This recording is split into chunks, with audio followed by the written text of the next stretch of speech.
We're going to skip the politics this morning and say good morning to you. I'm going to talk to you about a little situation that we have at hand here. Look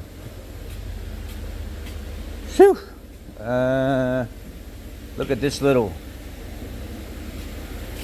Fiat. Now this customer came in here a few months ago. I just told this story on TikTok to my mechanic friends. There are a lot of mechanics on TikTok. They like the quick stories, scroll, quick stories. But anyway, this is a Fiat 500. It's got a 1 point some odd liter, 1.4, 1.5 multi-air system. And basically the intake valves are controlled by solenoid packs, not a camshaft. And they malfunction sometimes.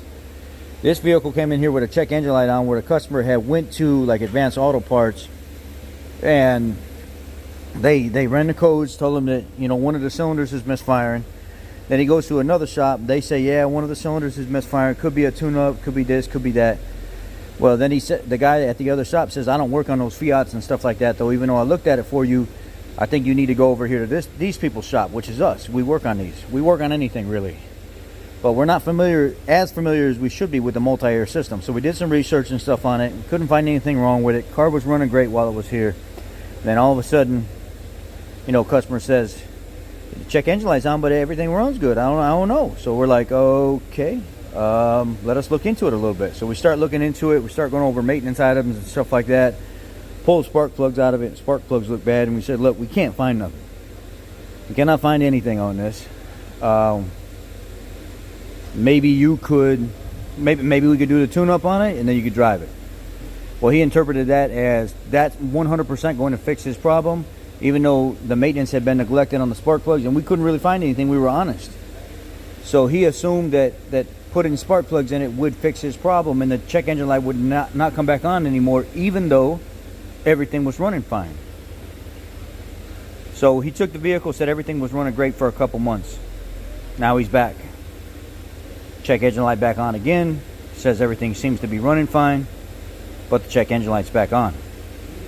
So this time what we do is we pull intake manifold off. We pull the intake manifold back a little bit. We pull the valve cover assembly and stuff off of here, and we do a cylinder leak down test. We remove the multi-air system from it completely, so there's no pressure on the valves. And the cylinders we're testing, we make sure the exhaust lobes are on base circle and not the heel.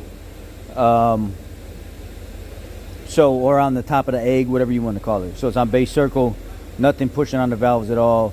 Compression test, losing about 40% on a cylinder leak down test here, 40% cylinder leak down test here, and only about 8 to 10 here and 8 to 10 here.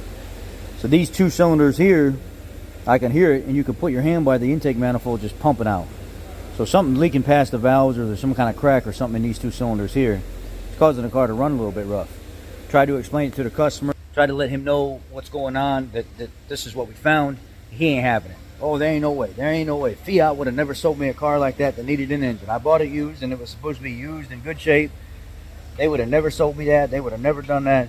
I don't understand how it could be anything more than fuel or a spark. And I said, well, there's other things to take into consideration. Air, the mixture, if there's any kind of other mechanical defect, compression, things like this can also affect how a cylinder is running and can cause misfires. And vehicles can run out of threshold, almost out of threshold for a long time without setting codes. And maybe every once in a while, it'll go out of that threshold and come back, and it will set a check engine light. That's why you might be getting a misfire on those cylinders. So unfortunately, at this point, we're looking at a possible head or an engine.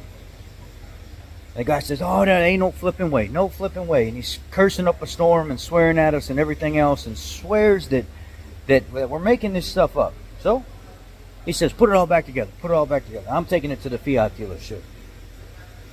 They're going to deal with y'all. Okay, fine. Let them deal with us then.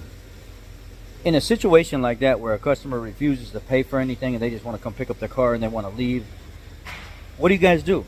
Do you do what we did, where we went ahead and threw everything back together?